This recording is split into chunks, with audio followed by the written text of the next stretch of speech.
All right. Whoo! This tequila right here. Salsa Hornitas Reposado. Shit, I get big ass bottle for like 30 bucks and it does the trick. It's blue agave, it's the good stuff. But you ain't here to hear me talk about tequila. You want to hear about them video games. And this is going to be the last video on my series on how to retro game. And today I'm going to talk about why even retro game and the benefits you can get from choosing retro gaming as your hobby. Sorry about the lighting. It's at night. I'm trying to limit the glare, but I mean, I got 4 days off. It's Halloween weekend. I got all kinds of stuff going on. I'm super excited, but we're going to finish this video series right now. So let's jump right into it. So why should you retro game? So I'm going to give a couple examples or really reasons why you should game. And let's see, I think I got like 4 or 5. Reason 1 is it'll give you confidence, which is something any hobby with depth will give you. Reason 2 is going to be that it's fun. Reason 3 is going to be that it's cheap compared to other hobbies. And reason 4, safety, or the fact that you can do it your whole life versus other hobbies where, you know, try racing motocross at 60.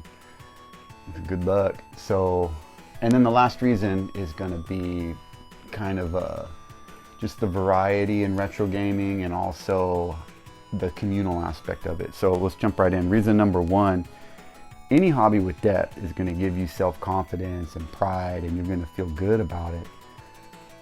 It's like, you know, anything like martial arts where they got set belts out, you know, black belt, purple belt, brown belt. There's delineations in progress, and you'll see yourself making progress.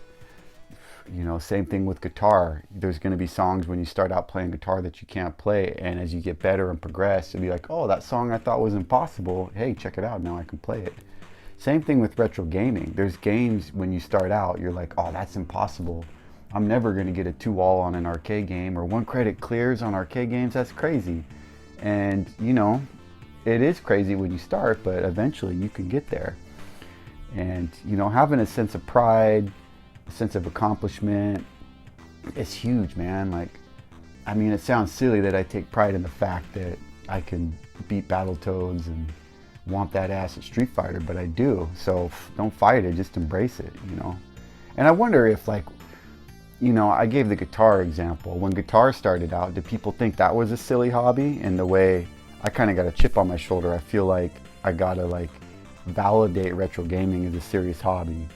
I think there's some truth to that it's not really accepted yet, in the same way that if you said you're a chess grandmaster, that's going to get you respect. But if you said I'm a grandmaster at Street Fighter 2, it's not quite there yet. But I think it should be. It should be looked at as just a valid endeavor and just a valid hobby with depth to it. Now, the collecting part of retro gaming, I don't think has depth to it, and that's one of the problems I have with the scene, is it waters down actual gaming. And yeah, I got to be careful here, because there's nothing wrong if you want to go and get a collection. I don't want to like make you feel bad for it, but I do have beef with it kind of taking over my scene and seeing how it's watered down the hobby. Yeah, and I just don't feel like in 10 years time, if you devote yourself to actually gaming, you're gonna have a sense of self-worth and pride, and you're going to feel like you've grown as a person, versus if you do that with collecting, I just don't see it. In 10 years, I think it's going to be a hollow endeavor. You're going to want to sell your collection, versus I can't sell my skills. That's the thing. I can't get rid of the fact that I can womp that ass at Street Fighter. It'll never go away. I can't get rid of the fact that I can beat the turbo tunnel fucking practically blindfolded. Like, I don't think I could beat Battletoads right here, right now. I could if you gave me a day or two, but I could beat the turbo tunnel right here, right now, no problem. And that'll always be there, you know? And collecting, it's like, that's not always going to be there for you. You haven't really changed yourself when you're collecting. You just bought some stuff. At the end of the day, if your house burns down, are you still a collector? It's debatable. You don't have a collection. If my house burns down, I can still want that ass at Street Fighter, you know? That's not going away. That's me. I've done that. Yeah, so we'll leave it there with that. what was example 2 or reason 2 I gave for why you should retro game? Because it was fun, right? Yeah, so retro gaming is fun. I remember when I started out playing guitar, like my first year playing guitar was, I don't want to say it was drudgery, but that word comes to mind. Like I remember kind of dreading every day, oh man, I gotta go work on my scales, I gotta practice Malagueña, my flamenco or whatever. It was like almost like a chore. Like I think when you start out at a musical instrument, you don't sound very good, no one wants to hear you, your fingers hurt, you know, it ain't the most fun. But starting out your first year retro gaming, man, I look back on my first year with nostalgia. Like it was a lot of fun my first year. It's still fun.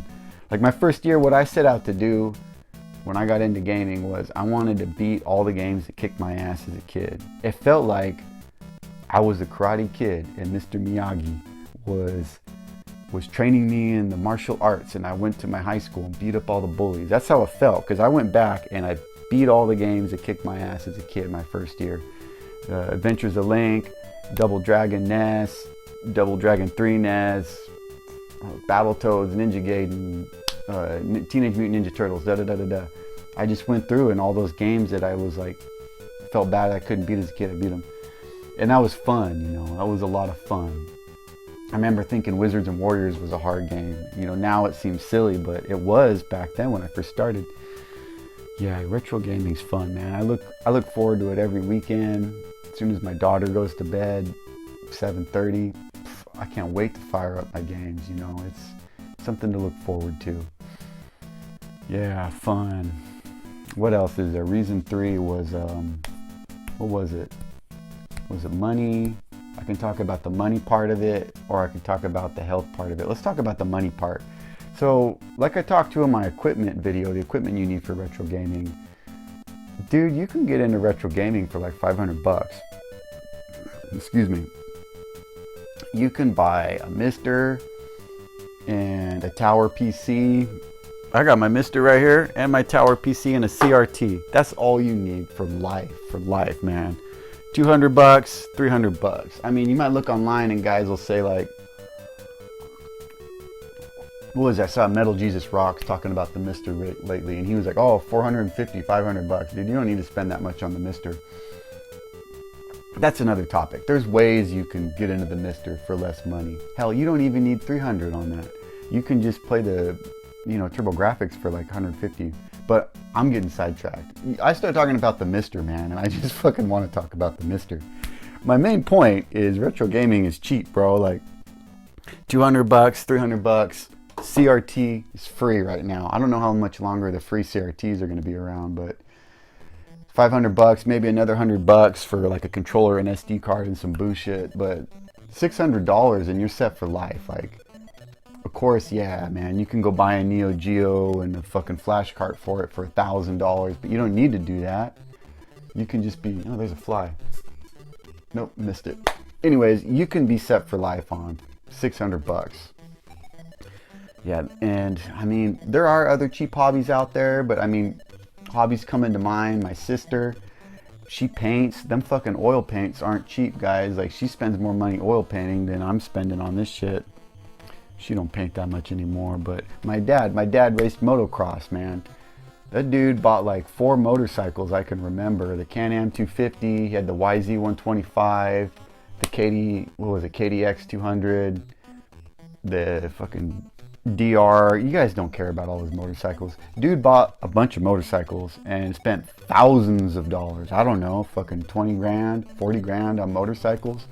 Not to mention the injuries and the gas and all the other accoutrements of motocross. So motorsports are expensive hobbies.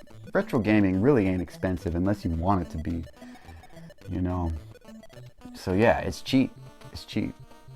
And that brings something else out. Like, my dad don't race motocross anymore. This brings up the whole safety part of it and the longevity part of retro gaming. So, dude's 60 years old. He can't race motocross. There ain't too many dudes racing motocross in their 60s. Myself, I skateboard. And, dude, I try not to skate anymore. I'm only 38, but I'm getting stiff on that board. It sounds like there's a joke there. I'm not going to go that way. Let's leave that alone, stiff on the board. But yeah, dude, I can't skate like I used to. I try not to skate as much. I ain't gonna be skating when I'm 60. I bet I'll still be kicking that ass at Street Fighter when I'm 60. I mean, you ain't gonna get hurt playing video games. Yeah. What else is there, man? There's not a whole lot left to talk about. So there's kind of the communal aspect of video gaming, and the what would you call it? The variety of video games that are really cool. Like, it's weird. I feel like in 100 years or 50 years, what we call video games is going to be a bunch of separate things, you know, like people that play guitar, they just play guitar. They don't play guitar and trumpet and drums and fucking sousaphone or whatever instruments, you know. And playing retro games, you know, it's kind of as broad. Like, just because you play retro games doesn't mean you play shooters or shmups and fighting games and role-playing games. Like, all of those are kind of separate genres, you know. I might be weird in the fact that I fucking play all of it, pretty much, you know. I play platformers, arcade games, console games, fighting games, shooters, shmups, you know. But you don't have to. There's just so much variety you can play. There's so much out there. It's pop culture too. We're like inundated with all kinds of just videos on YouTube. Look at me making just some dude in his friggin' room with some lights making videos.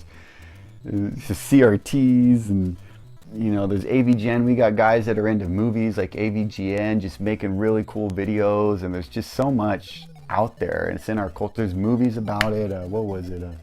Ready Player One. So it's just a cool hobby to be involved in. It feels kind of new. Like, I wonder, you know, if when music was invented, if guys felt excited like I am about video games, because it's still relatively new.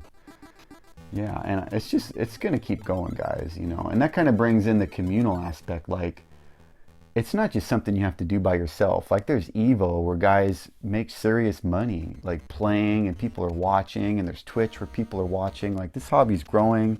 You can do it with a group of people. It doesn't have to just be something you do by yourself in your room. Like, I largely game by myself. I've tried to meet up in my area. I kind of live in a small town. Kind of nothing. I do live in a small town, and I just can't meet up with people here. They don't want to play games. But I can play online.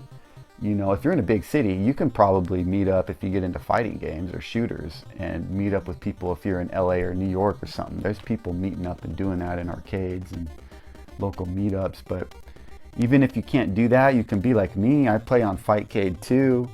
I was playing this dude from Brazil the other day, and we're chatting in there. We're playing on Fightcade 2, and we got a 1 credit clear on X-Men Arcade, playing online, man.